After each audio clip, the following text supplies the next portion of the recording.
आज से 33 वर्ष पहले वर्ष 1984 में स्क्वाड्रन लीडर राकेश शर्मा अंतरिक्ष की यात्रा करने वाले पहले भारतीय बने थे। लेकिन तब उन्होंने अंतरिक्ष की यह यात्रा रशिया के सोयूज मिशन से की थी। यानी एक तरह से राकेश शर्मा लिफ्ट लेकर अंतरिक्ष में गए थे। लेकिन अब बहुत जल्द भारत के अपने अंतरिक्ष यात्री स्वदेशी रॉकेट के साथ जुड़े स्वदेशी यान से अंतरिक्ष की यात्रा कर पाएंगे। ऐसा संभव होगा जीएसएलवी और उसमें लगे स्वदेशी क्रायोजेनिक इंजन की मदद से। भारत ने आज अपने अब तक के सबसे ताकतवर रॉकेट को सफलतापूर्वक अंतरिक्ष में लॉन्च कर दिया है और इस रॉकेट का नाम है जीएसएलवी मार्क 3 D1। यह अंतरिक्ष की दुनिया में भारत की एक ताकतवर कामयाबी है जिसके बारे में आज आप सबको जरूर पता होना चाहिए। इस रॉकेट को श्री हरिकोटा के सतीश धवन अंतरिक्ष केंद्र से शाम 5:28 पर लॉन्च किया गया। इस रॉकेट ने अपनी पहली उड़ान में GSAT-19 कम्युनिकेशन सैटेलाइट को पृथ्वी की कक्षा में स्थापित कर दिया है। जीएसएलवी MK3 D1 रॉकेट में CE-20 क्रायोजेनिक इंजन का इस्तेमाल किया गया है जो पूरी तरह से स्वदेशी है, यानी भारत में बना है और ये भारत के लिए एक बहुत बड़ी कामयाबी है। इस रॉकेट के लॉन्च के बाद अब भारत के पास भारी सैटेलाइट लॉन्च करने की स्वदेशी क्षमता आ गई है। पहले भारत को भारी सैटेलाइट लॉन्च करने के लिए फ्रांस की मदद लेनी पड़ती थी। इस रॉकेट ने जिस GSAT-19 सैटेलाइट को पृथ्वी की कक्षा में स्थापित किया है उसका वजन 3,316 किलोग्राम है। इससे पहले इसरो 2,300 किलोग्राम से ज्यादा वजन वाले सैटेलाइट्स को फ्रांस के एक रॉकेट की मदद से लॉन्च करता था। लेकिन अब भारत ने इस क्षेत्र में भी दूसरे देशों पर अपनी निर्भरता लगभग खत्म कर दी है। जीएसएलवी मार्क 3 D1 भारत का अब तक का सबसे भारी रॉकेट है। इसका वजन एक बोइंग के 5 जंबो जेट विमानों के कुल वजन के बराबर है। एक और गणना के मुताबिक अगर एक हाथी के वजन को करीब 3,000 किलोग्राम मान लिया जाए तो इस रॉकेट का वजन करीब 200 हाथियों के बराबर है। यह रॉकेट जियो स्टेशनरी ट्रांसफर ऑर्बिट यानी GTO में 4,000 किलोग्राम के वजन तक का सैटेलाइट छोड़ सकता है, जबकि यह रॉकेट पृथ्वी की निचली कक्षा यानी लो अर्थ ऑर्बिट में 10,000 किलोग्राम तक का पेलोड ले जा सकता है। भविष्य में इस रॉकेट का इस्तेमाल भारत के अंतरिक्ष यात्रियों को अंतरिक्ष में भेजने के लिए भी किया जा सकता है। इस रॉकेट के द्वारा अंतरिक्ष में भेजे गए सैटेलाइट GSAT-19 में स्वदेशी लिथियम आयन बैटरीज भी लगी हैं और अगर ये बैटरीज सफल रहती हैं तो भविष्य में भारत में इलेक्ट्रिक कारों और बसों का निर्माण आसानी से हो पाएगा। 25 मई को डीएनए में हमने आपको जीएसएलवी के बारे में बताया था। तब हमने आपको बताया था कि कैसे 80 के दशक के अंत में अमेरिका ने भारत के जीएसएलवी कार्यक्रम को रोकने की या कह लीजिए कि बंद करने की कोशिश की थी और अमेरिका इसमें कामयाब भी हो गया था।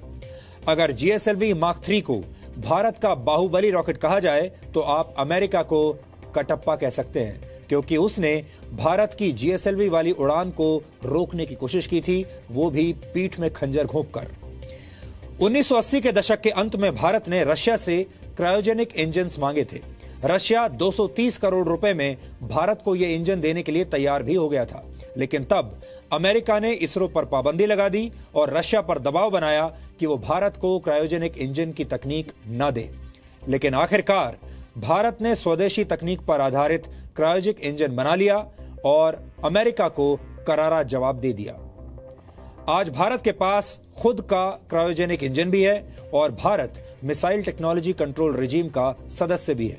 और अब वक्त इतना बदल गया है कि अमेरिका भारत की मदद से अपना अब तक का सबसे बड़ा सैटेलाइट अंतरिक्ष में छोड़ने की योजना बना रहा है। आज की कामयाबी से यह बात और पुख्ता हो गई है कि वर्ष 2021 में भारत का जीएसएलवी रॉकेट भारत और अमेरिका के संयुक्त सैटेलाइट निसार को सफलतापूर्वक लॉन्च करेगा। यानी जो अमेरिका कभी भारत का रास्ता रोक रहा था, आज खुद वही देश भारतीय टेक्नोलॉजी की सेवाएं ले रहा है।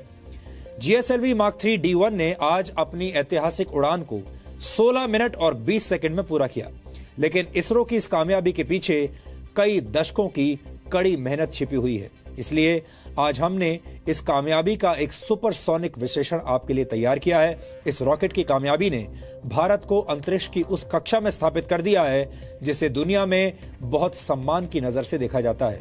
हमें लगता है कि इसरो भारत की सबसे देशभक्त संस्थाओं में से एक है जिसने हमेशा देश का नाम रोशन किया है। इसलिए हम इस मिशन से जुड़े हर वैज्ञानिक को आज आपकी तरफ से और अपनी तरफ से दिल से सलाम करते हैं। एक दिन के क्रिकेट मैच में पाकिस्तान पर भारत की जीत का जश्न मनाने वाले लोगों को आज इसरो की इतनी बड़ी कामयाबी पर भी उतना ही बड़ा जश्न मनाना चाहिए। 5, 4, 3, 2, 1, 0, +1, +2, ignited, +3, vehicle lift off, +4, +5, +6, +7. First stage performance now. Participants. So C25 ignition has been confirmed.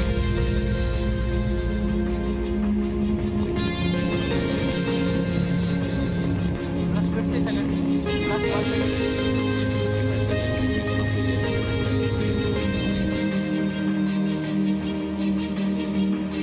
Squadron leader Rakesh Sharma,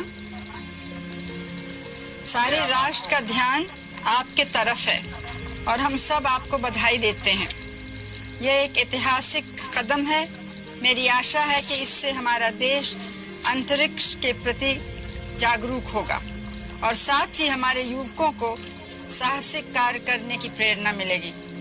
प्रश्न तो आपसे बहुत से पूछने हैं, लेकिन थोड़े से पूछती हूँ। जमीन पर तो आपकी ट्रेनिंग बहुत कठिन रही और एक वैसा ही वातावरण बनाया गया जैसे कि अंतरिक्ष में होता है। अब आप वास्तव में अंतरिक्ष में हैं, तो क्या वैसी ही हालत है या कुछ अलग लग रहा है?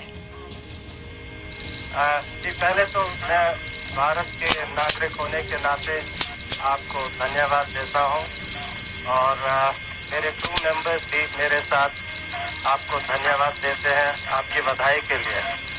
जैसे आपने कहा, हमारी ट्रेनिंग बहुत रवीश मल्होत्रा की और मेरी दोनों की ट्रेनिंग काफ़ी मुश्किल थी, मगर अभी हमें आके पता लग रहा है कि ये जो ट्रेनिंग हमें मिली, ये ट्रेनिंग ज़रूरी थी, क्योंकि यदि हमारी डॉकिंग मनूवर हुआ है बगैर किसी तकलीफ के, हमें तो ऐसे लगा जैसे कि हम सिमुलेटर में ही बैठे हुए हैं। तो ये हमें सब बताता है कि जो ट्रेनिंग हुई है, कड़ी ट्रेनिंग, इसकी ज़रूरत थी, जिसकी वजह से हम बगैर किसी तकलीफ के सक्सेसफुल डॉकिंग कर पाए हैं। ऊपर से भारत कैसा दिखता है आपको? जी, मैं बगैर किसी झिझक के कह सकता हूँ कि सारे जहां से अच्छा। आज अंतरिक्ष की दुनिया में एक बार फिर साबित हो गया कि सारे जहां से अच्छा हिंदुस्तान हमारा।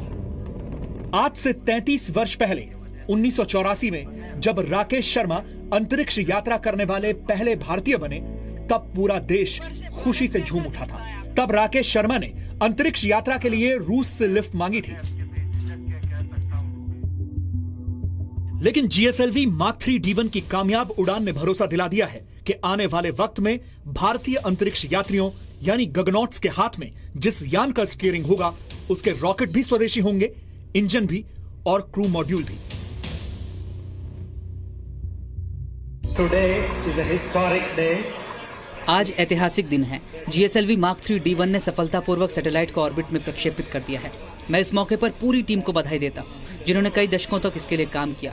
ये बड़ी सफलता है। GSLV मार्क 3 ने next generation multibeam satellite GSAT 19 को प्रक्षेपित किया है। We will be looking forward to the operation of this satellite. 0, +1, +2, ignited, +3, vehicle lift off, +4, +5. GSLV mark 3 D1 ने 16 मिनट 20 सेकंड में जो कीर्तिमान रचा, उसे पूरी दुनिया सदियों तक याद रखेगी। PSLV की कामयाबी के बाद अब GSLV इसरो के तरकश का सबसे धारदार हथियार बनने जा रहा है। स्वदेशी क्रायोजेनिक इंजन, अपर स्टेज के सहारे उड़ान भरने वाला GSLV rocket satellite launch market का नया खिलाड़ी बन जाएगा। आज जब सतीश धवन अंतरिक्ष केंद्र के लॉन्च पैड से GSLV Mark 3 D1 ने अपनी पहली उड़ान भरी, तब इसरो के वैज्ञानिक और पूरा देश सांसें थामकर इस कामयाबी का इंतजार कर रहा था। That the successful mission of GSLV Mark 3 D1 today will lead to the third stream of operational launch vehicle for ISRO with higher capacity payload, and also the GSAT-6 will lead to much higher throughput satellites in the near future. धीरे धीरे ये rocket उड़ान के सभी चरणों को कामयाबी से पार करता रहा और आखिरकार करीब 970 सेकंड्स के बाद इसने GSAT-19 उपग्रह को निश्चित कक्षा में इंजेक्ट कर दिया। GSAT-19 सैटेलाइट का वजन 3000 किलो से ज्यादा है, लेकिन GSLV Mark 3 अपने साथ 4000 से लेकर 10,000 किलोग्राम वजन तक के सैटेलाइट ले जा सकता है। भारत के लिए आज एक महत्वपूर्ण दिवस है। यहाँ के श्रीहरिकोटा के सतीश धवन स्पेस सेंटर से आज लॉन्च हुई है इसरो की सबसे भारी रॉकेट, जिसका वेट है 640 टन, और सबसे भारी सैटेलाइट जिसका वेट है करीब 4 टन। इसका मतलब है अब भारत बनेगी सेल्फ रिलायंट और इंडिपेंडेंट। इसका मतलब ये है कि भारत को अभी दूसरे देशों पे डिपेंड करने की जरूरत नहीं है। हेवीएस्ट रॉकेट और हेवीएस्ट सैटेलाइट की आज लॉन्च हुई है, और ये महत्वपूर्ण दिवस एक और होप भी देती है कि आगे के 7 साल के बाद यहाँ से एक मैन मिशन भी बाहर जा सकते हैं। इस रॉकेट का वजन करीब 6,40,000 किलो है और ये 12 मंजिला इमारत जितना ऊंचा है। GSLV अपने साथ जिस GSAT-19 उपग्रह को ले गया उसकी भी कई विशेषताएं हैं। GSAT-19 मल्टीपल स्पॉट बीम्स तकनीक का इस्तेमाल करेगा, जिससे देश में इंटरनेट की स्पीड कई गुना बढ़ जाएगी। इसके अलावा यह हाई चार्ज पार्टिकल्स का भी अध्ययन करेगा। ये इससे अब हम अपने बिल्कुल इंडिजिनस कहें कि व्हीकल से हम अपने सैटेलाइट हम स्पेस में भेज सकते हैं, जिसमें कि हमारा जो कम्युनिकेशन का जो डिपेंडेंस था, नेविगेशन के ऊपर जो डिपेंडेंस था और रिमोट सेंसिंग के लिए, तो वो एक बहुत बड़ा ब्रेक थ्रू कहें कि होगा हमारे लिए कि स्पेस में कब जाएगा हमारा एस्ट्रोनॉट या कॉस्मोनॉट, स्पेस में कब जाएगा या कैसे जा सकता है। तो अभी राकेश शर्मा जी जब गए थे तो हमें रशिया की मदद थी, तो अब हमारे पास ये टेक्नोलॉजी से ये कैपेबिलिटी हो गई है। GSLV Mk3 D1 और इसमें लगे स्वदेशी क्रायोजेनिक इंजन की कामयाबी कई मायनों में अहम है। वर्ष 1999 में जब कारगिल की ऊंची ऊंची पहाड़ियों में छिपकर दुश्मन भारत पर वार कर रहा था, तब भारत ने अमेरिका से मदद मांगी। भारत सिर्फ इतना चाहता था कि अमेरिका भारत को वो GPS डेटा दे दे जिसकी मदद से ये पता लगाया जा सके कि दुश्मन पहाड़ों में कहां छिपा है, लेकिन तब अमेरिका ने ऐसा करने से मना कर दिया। इससे पहले 1980 में भारत रूस से क्रायोजेनिक इंजन तकनीक हासिल करना चाहता था ताकि कम खर्च में भारी सैटेलाइट्स को अंतरिक्ष में पहुंचाया जा सके। रूस भारत को यह तकनीक देने के लिए भी तैयार हो गया था, लेकिन अमेरिका ने यह नहीं होने दिया।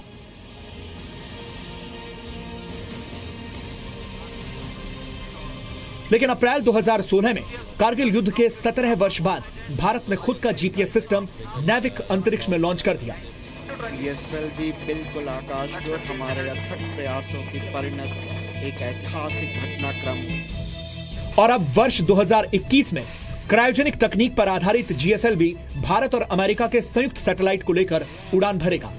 यानी भारत ने हर बार दुनिया को यह बता दिया है कि जितनी बार दुनिया हमारे वैज्ञानिकों के लिए दरवाजे बंद करेगी, हम अपने लिए नई राह तलाश लेंगे। कम्युनिकेशन सैटेलाइट है वो सिर्फ कम्युनिकेशन के लिए नहीं चल रहे हैं, जैसे कि GPS हम यूज़ कर रहे हैं। अब आजकल जो वेपन्स टेक्नोलॉजी है वो सब GPS पे चलती है, और अगर आप परदेश के GPS यूज़ करते हो तो हमको कभी भी वो टेक्नोलॉजी मना कर सकते हैं और हमारे वेपन्स काम के नहीं रहेंगे। तो GPS हर एक कंट्री को अपना खुद का बनाना है। भारत को GPS बनाना है। इसरो ने बहुत काम किया है, हमारी गगन वगैरह ऑलरेडी ऑर्बिट में है।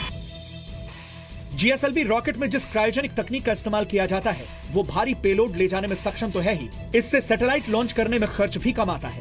इतना ही नहीं, GSLV की क्रायोजेनिक तकनीक का इस्तेमाल करके भारत के अंतरिक्ष यात्री जल्द ही ब्रह्मांड की गहराइयों में भी डुबकी लगा पाएंगे।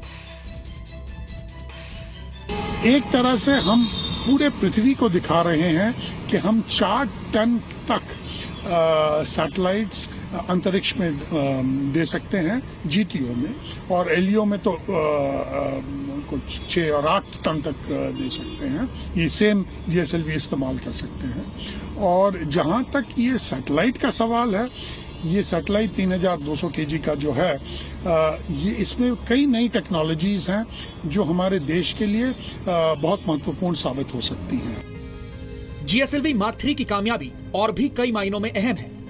भारत अब भारी भरकम रॉकेट भी अपनी जमीन से ही लॉन्च कर पाएगा। इसके अलावा विदेशी सैटेलाइट लॉन्च करने का कारोबार अरबों रुपए का है और अब इसमें भारत की एक बड़ी हिस्सेदारी होगी। भारत का जो स्पेस प्रोग्राम है वो दुनिया में सबसे कम कीमत का है। यानी हम भारत से अगर आपको कुछ लॉन्च करना हो तो करीब 1000 रुपये पर ग्राम के वजन से हम लॉन्च करते हैं, जबकि बाहर अब जाए तो 1 लाख तक की कीमत हो सकती है। भारत एक ऐसा देश है जिसने सिर्फ सिविलियन प्रोग्राम के लिए अपनी टेक्नोलॉजी डेवलप करी है। पहले से शुरू करी, स्क्रैच से शुरू करके आज जो कैपेबिलिटीज अचीव करी है वो ऐसा किसी ने नहीं कर पाया है। तो हर हिसाब से देखिए तो वो एक बहुत बड़ा अचीवमेंट है। GSLV Mk3 की कामयाबी ने भारतीयों को जश्न मनाने का एक और मौका दिया है। हमें लगता है कि किसी भी मैच जीतने के बाद पटाखे फोड़ने से ज्यादा जरूरी है कि इसरो जैसी देशभक्त संस्था की कामयाबी देखकर खुशी के दिए जलाए जाएं, क्योंकि इसरो के पॉकेट में जो रॉकेट है वो देश के दुश्मनों को कोई भी मैच हरा सकता है। कोर्स बहुत बड़ा अचीवमेंट है। अल्टीमेटली हर चीज जो भी होती है वो इकोनॉमी को बेनिफिट करती है, कहीं ना कहीं डायरेक्टली और इनडायरेक्टली। कुछ भी अपने दम पे करते हैं तो उससे हमारे अंदर एक नई एनर्जी आती है, एक पॉजिटिव डायरेक्शन सोचने की आती है। भारत अंतरिक्ष में भी एक चैंपियंस ट्रॉफी खेल रहा है। यहाँ उसका मुकाबला पाकिस्तान से तो नहीं है, लेकिन चीन जैसे देशों से जरूर है। और अगर इसरो अपनी फॉर्म में बना रहा तो भारत जल्द ही चीन और अमेरिका जैसे देशों से कहीं आगे निकल जाएगा। श्रीहरिकोटा से रेवती राजीवन और दिल्ली से रूफी जैदी के साथ ब्यूरो रिपोर्ट, जी मीडिया, दिल्ली। ये भारतीय वैज्ञानिकों की एक बहुत बड़ी कामयाबी है, लेकिन दुख की बात यह है कि जो लोग एक क्रिकेट मैच में भारत की जीत का जश्न मनाने के लिए सड़कों पर उतर जाते हैं, वो लोग इसरो और भारत के वैज्ञानिकों की कामयाबी का जश्न कभी नहीं मनाते। ये उदासीनता बताती है कि हमारे देश के लोग मनोरंजन के कितने बड़े गुलाम हैं और वैज्ञानिकों के प्रति उनके मन में कितना सम्मान है। आज हमारे देश के लोग क्रिकेटर्स और अभिनेताओं के नाम तो जानते हैं, उन्हें बहुत बड़े सेलिब्रिटीज के तौर पर ट्रीट करते हैं, लेकिन वैज्ञानिकों के नाम कोई नहीं जानता, जबकि वो हमारे देश के असली हीरो हैं। हमें लगता है कि ये तस्वीर बदलनी चाहिए।